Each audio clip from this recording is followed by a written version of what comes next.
come from a dying world. They drift through the universe, pushed on by the solar winds. They adapt, and they survive. The function of all life is survival. Sleep, sleep, sleep. From deep space, sleep. The seed is planted. Sleep, sleep. Terror grows. Sleep. Matthew! Matthew! Matthew! Like the others. Elizabeth, wake up! Get you when you sleep. Sit up! Invasion of the Body Snatchers. Welcome to the latest episode of the podcast that wouldn't die. I'm your host, Kevin. With me, as always, is Aaron. Hey, bed bugs ain't no joke. They ain't no joke. This week, we'll be discussing the horror science fiction classic, Invasion of the Body Snatchers, starring the immortal Donald Sutherland, Jeff Goldblum, Leonard Nimoy. Isn't this bad boy? All-star cast. All-star, my friends. All-star cast. My goodness. Now, I don't remember when I had first heard of this. I actually think I saw the original black and white from the 50s first, 100 years ago. But you didn't see remember? It in the 50s. Did not. I think it was like the Saturday afternoon movie on Channel 5 or something. The Creepy Peepees. That's what I'm thinking. So I think I saw that one first. And then I saw this years later. I would agree. I probably saw it on Elvira, or my parents forced us to watch it, or something like that. Right. So I was always aware that this was as a sequel, but I believe it is universally considered far superior to the original. I gotta tell you, I remember thinking it was Ding Dong Daddy-O compared to, the stellar classic, but I really like it. I really liked it. I thought it was solid as Barack. It was dynamite. I agree. I thought it was great. I thought it was great. It was great. It's a fine film. Oh my God. I was Googling all kinds of stuff. And yeah, it was a solid, because usually when you do a remake, especially anything remade in the 70s, you don't know what you're going to come up with. You don't. 70s were a wild card when it comes to the cinema. You're telling me. Why don't you give us your 30-second synopsis of Invasion of the Body Snatchers? Very simple. Your husband, maybe not your husband. I don't know. Something's weird. Guess what? You're right. Aliens. And then bad ending. Womp womp. You might as well, the moral of the story is, when faced with overwhelming odds, just lay down and take a nap. You might as well. So save yourself the trouble. It was exhausting. I was looking up how long people could live without ever going to sleep. Well, and this is an important question, because I believe in the original movie, and you can correct me if you remember differently, literally people they'd slip the pods like under their beds and things like that. There had to be a proximity, right? Right. This movie doesn't seem as much. It's like outside down the street. It was very strange. They were a little confused about this whole thing, because 1 minute, all you had to do was, they're everywhere. Okay, the movie opens with bubbling sperm and protozoa and things that look like x-rays of your intestines and wieners. There's apparently some kind of an ejaculation. Okay, we get the idea. No, that's what it looks like. Into space. It floats around, lands like something that I'm talking about, and then eventually morphs into these little flowers that attach themselves to whatever plant life. So now they're kind of everywhere. As you order a bouquet from the florist, one of these little suckers is attached to it. God forbid you bring that bouquet home. If you're any kind of proximity while you're sleeping, these things basically turn into these pods that'll poop you out while you're sleeping. Right. Oh goodness! But at the end, then they're showing the factory like the original one. So Right. why would you need to send these off in trucks to different areas when the whole outside is covered with these? You know what I mean? So they but tried I don't know if we know that. but they were showing you that literally just right outside their apartments, they're everywhere. Well, yes, but I wonder if it was just localized, like if it was just kind of like in the San Francisco area is where the infestation starts. So when everything fell through the atmosphere, it landed in San Francisco. Is that what you're saying? Perhaps I didn't write the thing. Well, where are they getting all the pods in the factory? That's a good question. I mean, if I had to guess, I mean, it seemed like initially, like you said, it all plopped down initially, and then you got the first people coming along, and then I guess they just started harvesting it. I don't know. It's hard to. I don't understand. They don't go into a lot of. You're kind of punching holes in this, and that's making me enraged. But one question I have is: there a direct ratio of alien to person? Or is it like a hive? Is it the Borg or something? Because for every human is an alien added to that? Like an alien I don't with think a specific personality? So it's more of a hive, do you think? I don't... It's hard to say because you can fool them, is what what's her name says. You can walk among them, and if you act suitably emotionless, they can be fooled. But other times you see like them walk up to each other and just kind of look at each other and don't say anything, and then just walk off together. So like so you don't think it's like it's Bob the alien is now living in this body? No, basically this is what I think.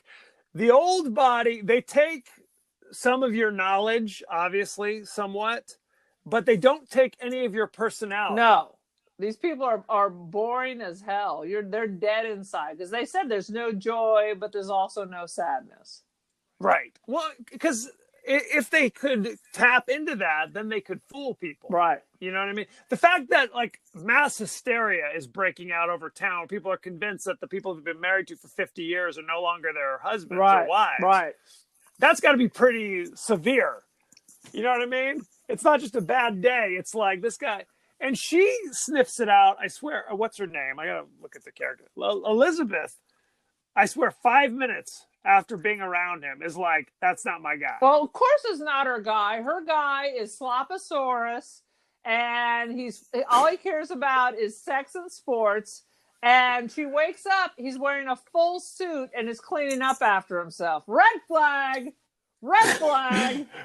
But he was a dentist, for goodness sake. I mean, he didn't work at the impound yard or something. I mean, I don't know, he had to be somewhat professional. But you're right. You're right. The fact that she was like, oh, I thought we were going to the Warriors game tonight. And he's like, oh, I gave away the tickets to a patient. Red flag! That was a big red flag. That was a big one. Oh God. So, but that's the thing. It's like they act. If you didn't know them, you just think they were normal, kind of boring people. Right. But I guess the reality is you can just like at one point she comes up behind him and like tries to caress him in some way, and then she like recoils and is immediately like, he ain't the one. Well, once he's also totally rigid. Usually when you hug someone or you get hugged, the whole other body kind of relaxes. So I'm guessing he was probably as rigid as a pole too. Plus he smelled like alien. That's the key. No Aqua Velva is going to cover that. That's right. Not even the high karate. Now, one thing that I noticed watching the movie is it seems like the infestation is going on long before we're aware of it. Right. You know what I mean? Like there's the scene where she's walking through the garden or what, not the garden, the park or whatever, and she sees one of those pods, and it cuts to like a teacher bringing her students in and saying, "Go ahead, children, grab a pod. Take them home to your family." Yeah, that one's already been hooked. Right. And did you notice crazy old Robert Duvall as the priest on the swing for no reason? Yes! I wrote swinging priest. Swinging in more ways than one if you're Robert Duvall. Yeah. You don't want to be the lone priest on the swing in the park with the children by yourself. Yeah. Traditionally, that's a no-no, in my opinion. And why Robert Duvall? We don't know. Well, I mean, even go a step back. Why is there a random priest swinging at the park? Yeah. Who knows? I was like, that is so weird. It is so, no lines. But check this out. This is why I don't think he's an alien. Because you swing for pleasure, and these aliens don't do anything for pleasure. So he was just a creepy dude. He was just a creepy dude. Exactly. A cold, hard reality. And if you're watching over the beginning of the movie, it seems like there's always just random people in the background just watching. All right. The Watchers are for sure the aliens. Right. But again, beginning of the movie, before you even know anything's going wrong, you like Donald Sutherland, who works for the health department or whatever. He's a food inspector. He's just walking through the halls of City Hall or whatever, and you just see like random people just kind of watching, just staring as he walks by. Things like it's like not so you notice. Like the camera doesn't zoom in on them or anything. They're just in the background, like normal people, like they would be, except that they're not doing kind of normal people things like talking to each other about whatever. They're just kind of standing there and staring. They're literally like, this is why I say hive. They're like drones. They're waiting for the next bit of information. There's no socialization with these kind of aliens. They're just waiting. No. Their only purpose is to multiply, is to replace the existing, this is the Borg, to assimilate. Must assimilate. Well, evidently, there's some backstory about how the rocky planet that they leave used to be a lush planet full of life. And they're basically like a parasite who've already taken over and destroyed that whole planet. And now they're coming to Earth to do the same thing. So, question, how did they destroy the planet? Because we can't figure out what they're doing besides multiplying. Yeah, we don't get into all that good stuff. And why on the other planet did they look like protozoa and now they're people? Maybe after they've taken over the planet, they just revert to goo. All right. I don't know. All right. Again, a lot of questions. A lot of questions we will never know the answers to. It would have been good if they had kind of a War of the Worlds kind of a thing where we're so disgusting in Germany that our germs kill them. Right. Why not? Especially considering there's that scene where Donald Sutherland is inspecting that French restaurant. Oh, with the, is it caper? No, it's not. It's a caper. It's a caper. It's a rat turd. Exactly. And he says, if it's a caper, why don't you eat it? That was the test. That was the test. And he was like, meh. And then they sent their henchmen out to smash his window. Is that okay? Is that allowed? I guess anything goes in this world. And wouldn't you get shut down, not clean this place up? I mean... If you smash a wine bottle, not even a good bottle of wine, I'd say. Smashes a bottle of wine. I'm doing my Donald Sutherland impression for some reason. He is so not hot. He's creepy. He's creepy anyway. He's creepy at Animal House. We have to see his butt. Yes. You have to see his butt. There's nothing creepier than 70s era Donald Sutherland. Truth. I'm sorry. Truth. He's got the full afro and the creepy porn stash. Yeah, it is a horror show. And the Basset Hound droop eyes. Oh my God. How did he produce a child as beautiful as young Kiefer Sutherland? We don't know. Oh my God. You lost me there. You lost me. I think he's a chip off the old block. Young Kiefer, back in the vampire movies, he looked like a baby angel. Well, you're damn fine. A dark angel, but. Oh, sweet Lord. Okay. Good times. I love that. So Elizabeth plucks the crazy flower pod, takes it home, puts it in a glass, and then sets it next to her husband's or her boyfriend, whatever he is, her significant other's bedside. Like, it's like she planned this or something. Uh-huh. Who would do that? Here's a weird pod. Right. Here's a weird pod that you don't give a damn about. I'm going to set it on your nightstand, not on mine. Convenient. That is Good kind of funny. And they kept sniffing it like they were going to cram it right up their nose eventually. Why not? Did you notice? Okay, so later in the movie, we meet Leonard Nimoy, who is Dr. David Kibner. He was always an alien, right? Yes. No. It's hard because he does show emotion when he's trying to, I don't know, give her therapy in the street. Remember, he grabs Jeff Goldblum and throws him up against the wall. Now, how did you feel about it when I did that? He did that therapy. What kind of a psychotherapist? It is like if Captain Kirk and Mr. Spock merged together, and it was just a bipolar creature. He was definitely trying to pull onto that kind of William Shatner kind of thing going on there, or it's bizarre mood swing. So I feel like early on, because again, they're at a book signing. He's a famous novelist on top of being a psychiatrist. I think like right after that quick street. Clearly unethical analysis. Boom. Right. He's alien. I think you're right. After that, he is. Because at that point, he's not really emotional at all. But honestly, everybody else, her husband is pure robot. Leonard Nimoy was still arguing and being Leonard Nimoy. I love that they do a full marriage counseling session in the middle of this huge book signing party with 100 people around. Yeah, this is your husband. This is your hold hands. See, as she's crying and it's hysterical. It's like, can we take it outside? Maybe I don't know. What? Make an appointment. I couldn't figure out why they kept involving him in everything. He was not listening to anything they said. I would have been oh, you're right. Okay, I feel much better. Bye. Okay, now that he's gone, now this is what we're going to do. Right. Again, psychiatrist / novelist, not an investigator of any kind. He doesn't work for the FBI. But you're right. They find a body. We got to call Dr. David Kibner. We got to get him down here. Nimoy's got to help us out on this. He was never their ally. He was never their ally. No. Because Brooke Adams, who is Elizabeth, was like, again, my boyfriend, he's like, it's the 70s. People are not staying in relationships. Isn't it true that maybe you're just looking for a way out? The family unit has been destroyed. It's so ridiculous.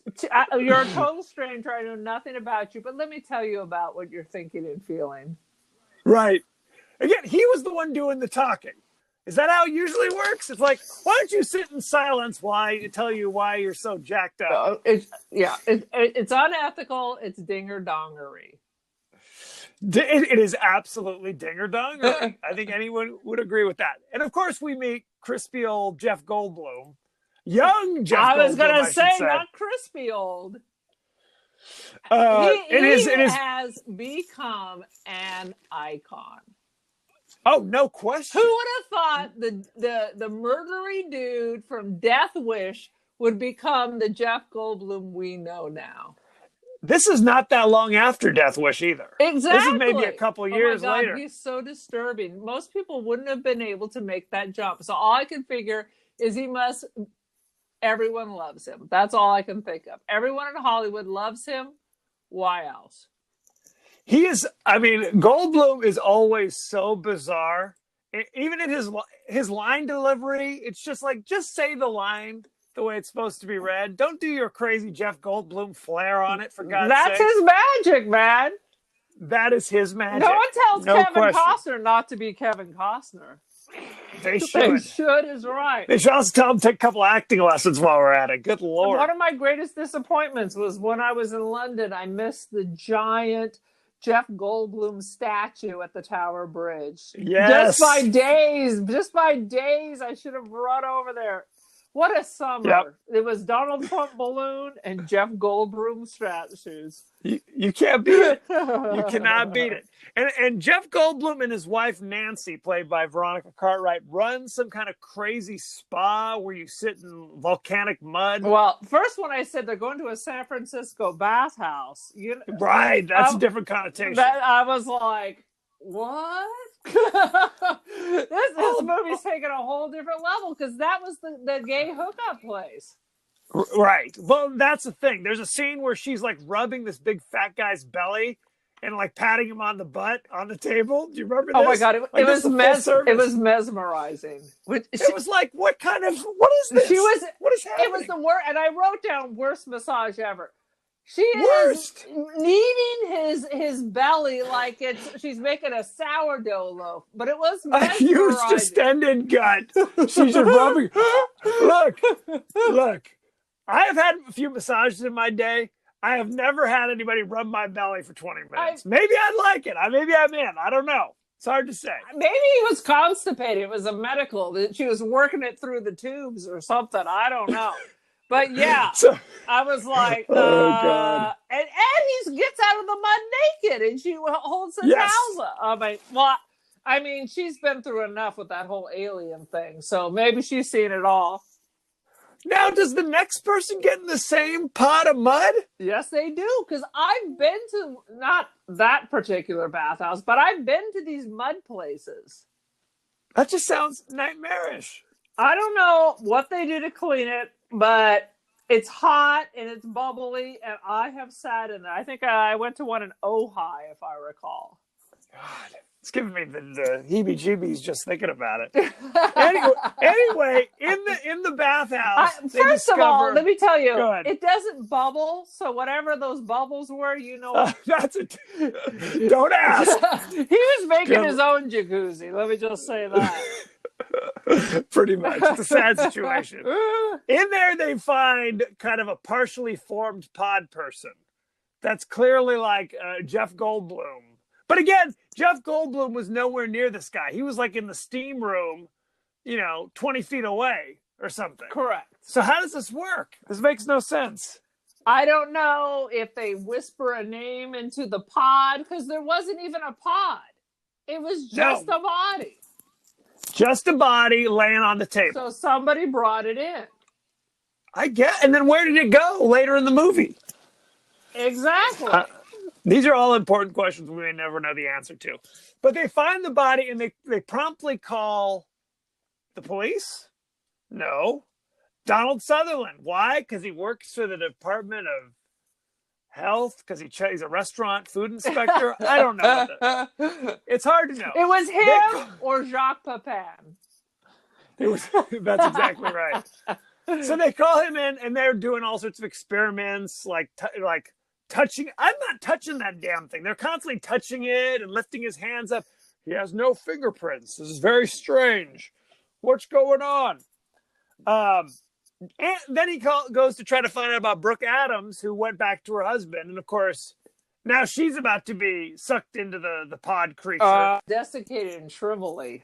That's what happens. Yes, you get all shriveled. You get a little like dry skin initially is what happens.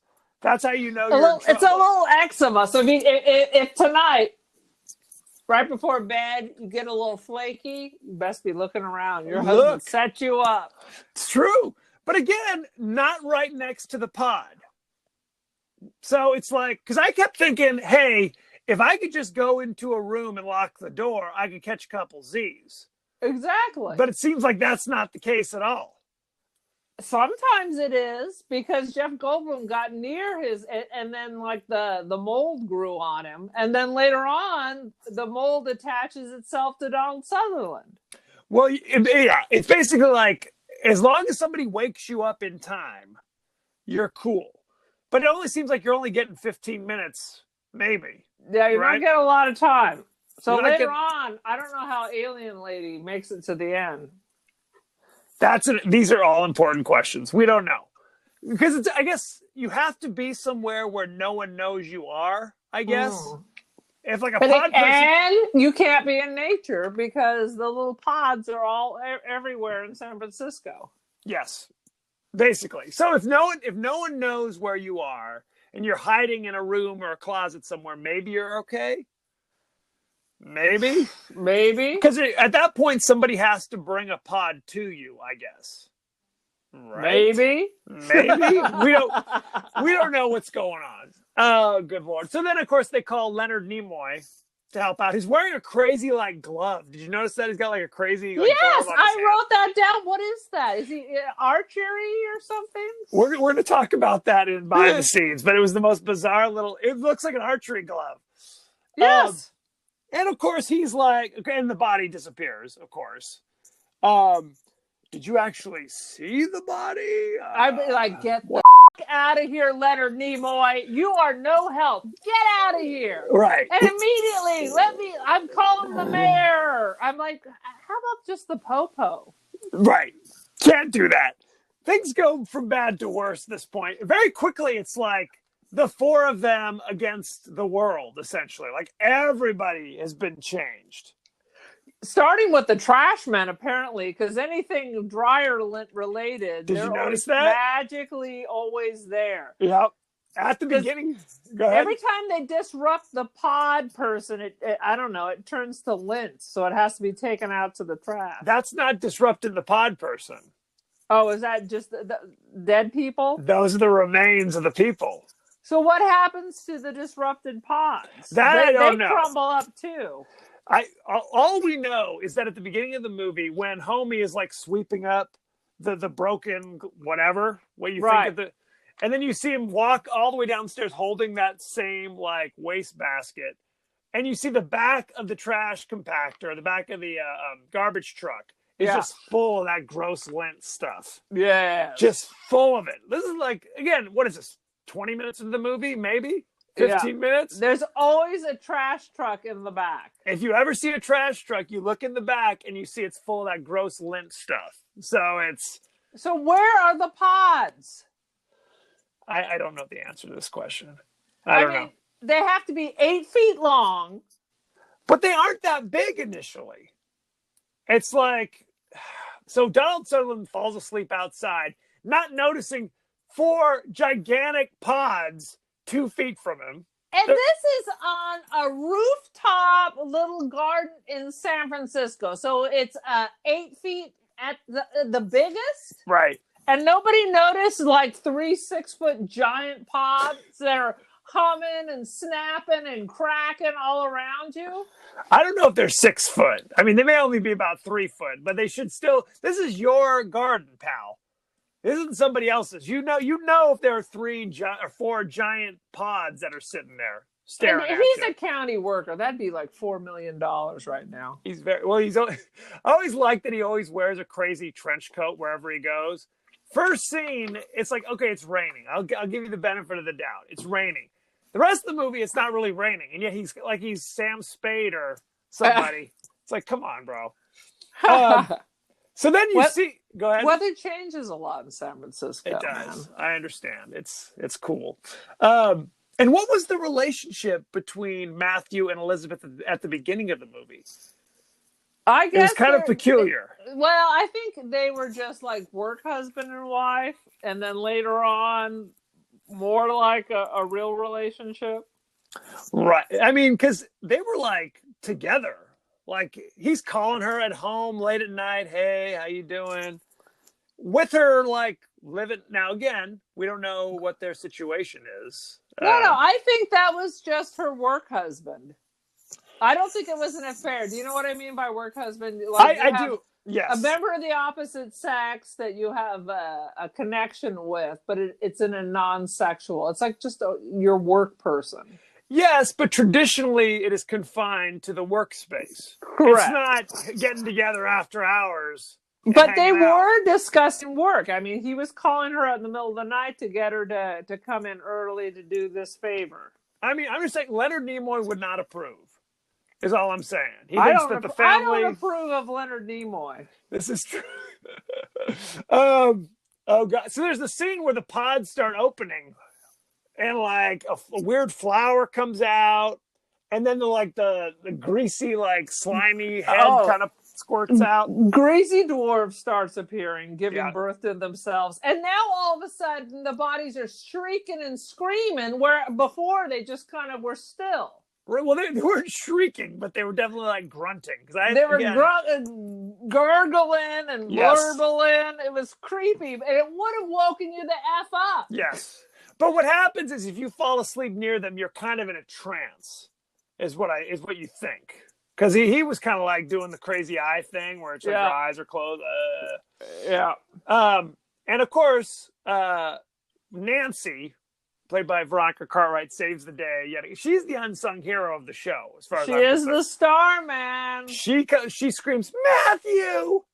Matthew! You remember her basically from Alien as well. Yeah. Basically playing the same whiny role. That's the Matthew! same chick from Witches of Eastwick, right? Absolutely. Oh, yeah. Vomiting up the cherry pits. That's her. She's the hardest working woman in show business. Fantastic. So she saves the day, and now, of course, cops are barricading the street. Now there's a lot of scenes of like random strangers running towards them because everybody is now on the take. Now everybody's a pod person.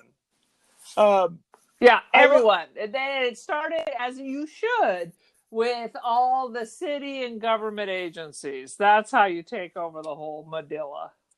Absolutely, because then he's trying to call City Hall. It's like, Mr. Bennell, what do you need? What's the problem? I'm sure it's okay, Mr. Bennell. He's like, well, I'm going to call my buddy in the Justice Department direct. What number are you trying to dial, Mr. Bennell? I didn't tell you my name. I'm dialing direct. What are you doing? That should have been the tipper when you go to make a phone call and the operator breaks in and knows everything about you. Yeah, it's not a good situation, to say the least. And I especially liked when they are running off. Don Sutherland's like, okay, go. I'll catch up with you, and he stops to kill only his pod. Did you notice that? Mm-hmm. He's like, I'm just gonna kill mine. The rest of you guys can stick around a little bit. Piss off. Very sad situation. Any other wacky scenes you want to talk about? How about, why are they running down to the end of the pier? They're down at Fisherman's Wharf. They run to the end of the pier, and the plan was what? Because that's kind of a dead end. Well, he says like, oh, there are ships, freighters coming in. We'll be able to get on a ship and get away. That's at the very end. I'm talking about when there were still 4 of them. They ran to the end of pier like 23. I think they're just running for their lives. They don't know what they're doing anymore. It's hopeless. They need to effing jump in that water and learn to swim, man. And I like Jeff Goldblum being like, here, I'll go off and distract them. I'll bring help. Oh, really? Suicide. From who? Suicide. From who, pray tell? Interesting. And then they were trying to pass, but you can't pass if you're turning around to see if anyone's following you every 30 seconds. Yeah, they blew it. Well, they were bumping into people. Whoops. Sorry. Yeah. It's like, you got to act like you've been there before. Play a little close to the vest. Constantly staring. What's going on? Excuse me, I'm bumping into you. You don't do that. And also, when Jeff Goldblum runs off to like distract them, his wife, Nancy's like, I'm coming with you. Honey, what are you doing? Also defeats the purpose. Good times. They should have just jumped in the effing water. Does no one know how to swim? I'm like, I'm hiding under the dock. You guys can all F off. I liked the crazy old banjo player with his dog in the park. There's that scene. So a couple times you see him just playing. People are like looking at him and listening to him. Do you know who the banjo player is? I do. Do you know who the banjo player is? I do. Jerry Garcia. You can't have a San Francisco film without a little Grateful Dead rocking it. He helps out whenever he can. All right. So then they run through the park and they see him sleeping in the park next to his dog with a pod right next to him. And they're like, I'm trying to think what his name was.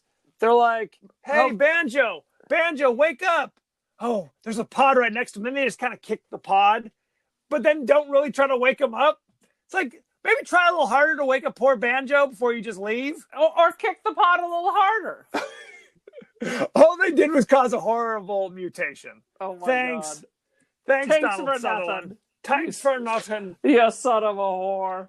Oh, sweet Jesus. There's another scene. Well, go for it. No, there's a bunch of scenes. I've gone through all my good stuff. Share. Okay, so Donald Sutherland at the end of the movie, after poor Elizabeth has turned to mush, tries to destroy the factory. And his whole plan is, you have a bunch of these lights that are suspended above the factory floor. I'm going to cut the rope and drop the lights down on the stuff. Okay. I'm not an electrical engineer or anything, but it seems like he snips one, it drops, it's like lightning electricity and huge like gas explosions. I'm like, what are they powering this stuff by? Is my next question. The whole place goes up in explosive flames because he's literally like knocking down some lighting. I'm not sure that's how it works, but good effort anyway.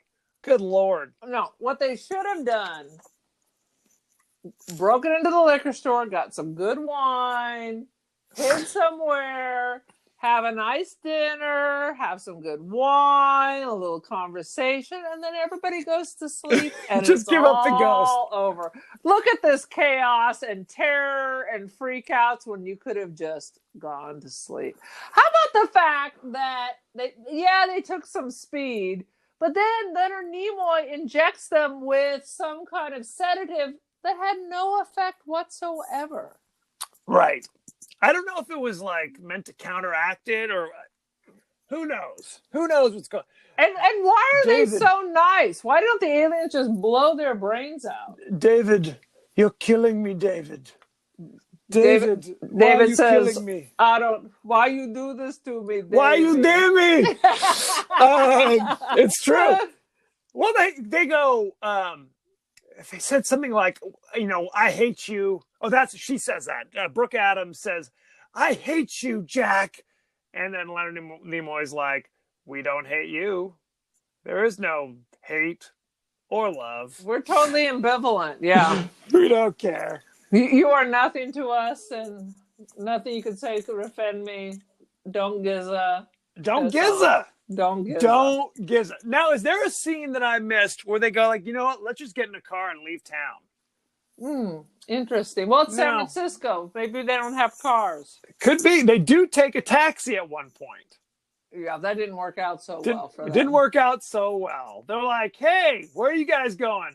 We're going to the airport. What flight are you leaving on? We're not flying anywhere. It's like, what? Clearly this guy is the crazy pod person as well, for God's sakes.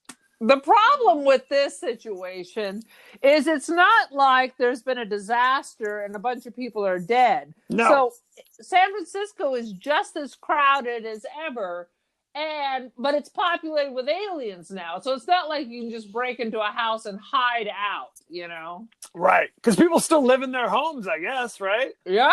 I guess you still go back to whatever. They were still going to work, even though it involved them just sitting around. Right. Right. In the sad conclusion. Yeah. And I have to say, the closing scene, spoiler alert, dynamite. It was such a surprise. You're like, ah! It was shocking. Because you think, spoiler alert, Donald Sutherland, because it cuts to, he's just going about his day like he normally would. And you get the sense he's kind of blending in. Because he's still cutting things out. Why would the aliens, when everybody's just staring, why is he still doing his kind of Donald Sutherland stuff? He's doing his Donald Sutherland thing. And so then he's walking across the park, and Nancy walks up. She's like, oh, thank goodness, you made it too, or something along those lines. And he turns and points down and goes, Roar! Oh, the aliens can talk, but most of the time they do this horrible shrieking sound. Right. That's their thing. When things are going bad, they give you the shriek.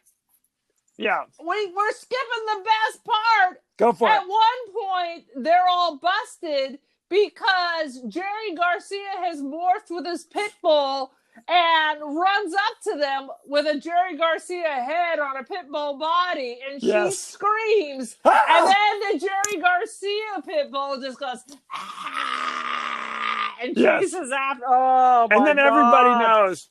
Nancy's the only smart one. She's like, I'm not with them. She just keeps on going like she's on. She is the smart one. Yeah. Brooke Adams. Damn sure. Brooke Adams kind of like goes, ah! And then Donald Sutherland just starts punching people. Brooke Adams deserved to die. She was too out of control. She was the pits. Very sad. But actually, that part reminded me. I read this short story by Philip K. Dick, Yes. And it's about a story about this guy walks out of his business or house, and there's a guy hanging, a dead person hanging from the telephone pole. And he's running around. Don't you see this? Oh my God, what's happening? And everyone he runs into, all his friends are like, what's the big deal? Well, it turns out, I'm not going to tell you the whole story, but it turns out this is what the aliens do to identify those that were not taken over. They freak out. They go to the police. So it's kind of like the crazy alien dog. Who's not going to scream when they see the alien dog? So boom. It's like the body snatchers up in here. I like hear like little tapping and see somebody outside the door and nobody's there. Very sad. Ghosts, little fingers under the door. Are you ready for behind the scenes? Lay it on me, brother. There is many. We talked about, there's a lot of crazy cameos in this. We talked about old Robert Duvall. Yeah. The swinging priest for God knows why. And Jerry Garcia. Jerry Garcia. The original star of the original Invasion of the Body Snatchers, Kevin McCarthy, is the crazy old man who runs up to the car saying, "They're coming! They're coming for you!" He's the one who gets hit by the car. Oh my God, I totally missed that. Yeah, that's him. I saw his name in the credits and I was like, what? Oh, yeah. And the director of the original Invasion of the Body Snatchers, Don Siegel, is the crazy cab driver. Oh, that's a good one. So, problem is, he was legally blind at the time because he was an old man. So the nervousness you see on the actors' faces in the back seat, genuine. So there you go. But legally blind is different than, I mean, you can see shapes and stuff. There's degrees of blindness. Well, hopefully this is the kind that you are still okay to drive a car. Of well, that kind of blindness, that level of blindness, that's okay. So the crazy glove that Leonard Nimoy wore. Tell me. He wore it. It was a personal choice. He wore it for the sole purpose of making his character more distinctive and recognizable. Recognizable as what? A weird guy who has as a weird guy glove? with a weird half glove. He said that he had a friend who had a burn on his hand, and he wore a similar kind of glove. So that kind of gave him the idea for it. So, but he never flashed the "Live Long and Prosper" sign. That's a bummer. He did not. He should have, for God's sake. Robert Duvall was filming a movie in town and was friends with the director, so he agreed to do a little crazy cameo for free. So there you go. It all makes sense. And they actually. They said he would do it for an Eddie Bauer jacket. So there you go. He's a big fan. A big fan of Eddie Bauer? Big fan of Eddie Bauer. Let's see. Brooke Adams, Jeff Goldblum, and Leonard Nimoy were each paid $25,000. Well, and a piece of the action, or that's it? That was it, baby. Donald Sutherland reportedly made upwards of $300,000. Damn. Yeah. Why do I know Brooke Adams? She looks familiar, but I keep confusing her with other people. We're going to talk about that when we get to the cast. Damn All you. Right. She wasn't in much, but she was in a few things that were. All right. Continue on with your nonsense. While Kevin McCarthy was rehearsing his lines in the street, a homeless man came up to him and said the first one was better. That son of a. Everyone's a critic. It's a sad situation. Let me see.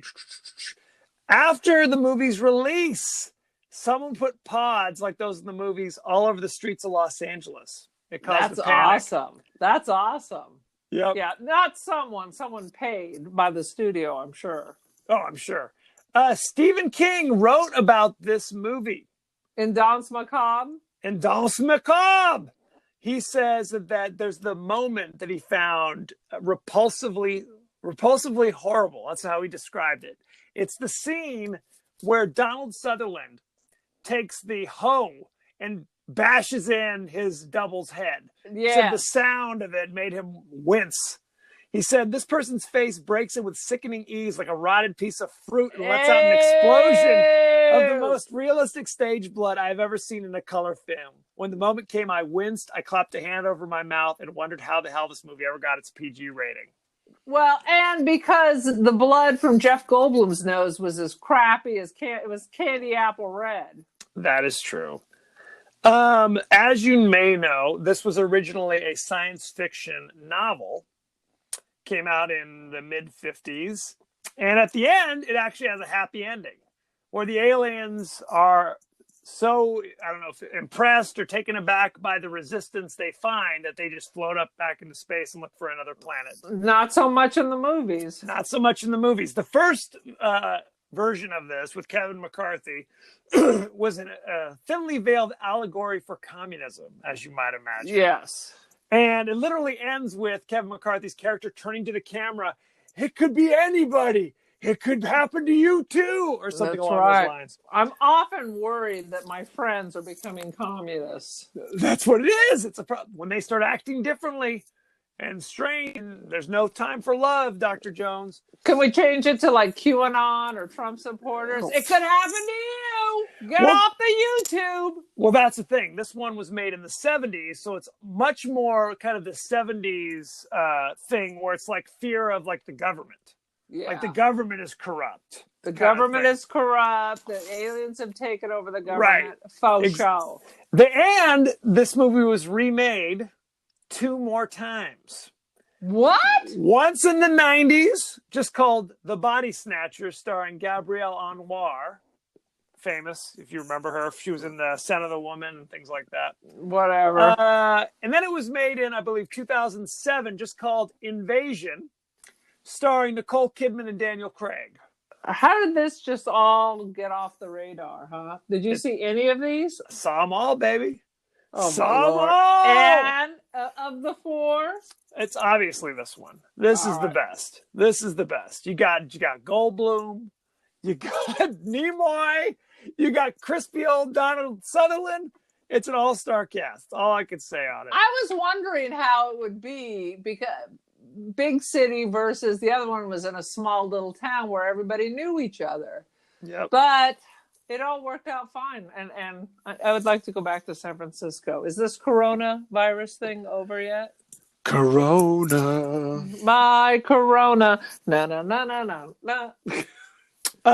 There was a stunt towards the end of the movie where Donald Sutherland runs by an open door in a burst of flame, comes out the door. Yeah. He insisted on doing his own stunts and just narrowly risked getting burned. But if you watch, a stuntman who was chasing him was not quite so lucky. Ooh. He did get hit with the fire burn. Boom. He was seriously injured, evidently. Well, Donald Sutherland did get like 10 times what everybody else got. So he could afford to have a singe on his fro. He could. The ending where Veronica Cartwright confronts who she thinks is her friend, Donald Sutherland. Originally, the script called for a happy ending. So when she goes up and delivers her line, she doesn't know that he's going to turn into an alien. Okay. So her reaction is a genuine reaction. She was shocked and horrified. That's awesome. Yeah. Are you ready for the cast? Yes. First of all, we know about everyone, but what's that one chick? Before we talk about the cast, I want to talk about the director was Philip Kaufman. He's a writer and a director. He wrote The Right Stuff, Unbearable Lightness of Being, Raiders of the Lost Ark. Woo! Yeah. You know, I never saw The Unbearable Lightness of Being. I mean, that was big when I was in college, but I just couldn't do it.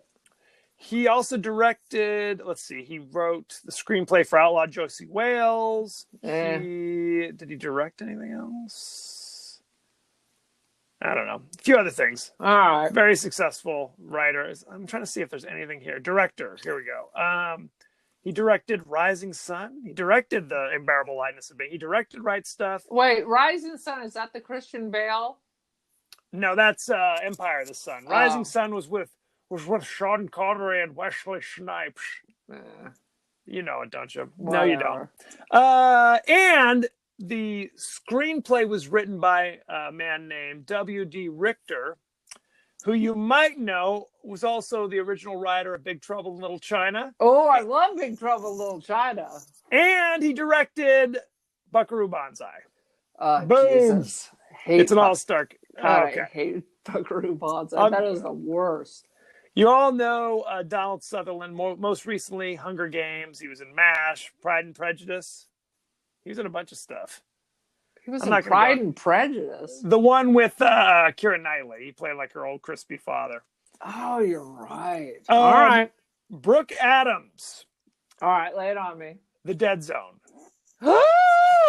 That's it. That's the one. Why haven't we done the Dead Zone during the time of Trump, for God's sakes? We could add it to the list. I believe I saw her in this zombie movie in the 70s starring Peter Cushing called Shockwaves, where they are marooned on this deserted island run by a former Nazi who has created an army of SS zombies that run around the island and try to kill people. If I'm remembering this correctly. Maybe not. Oh, my God. Yeah, check it out.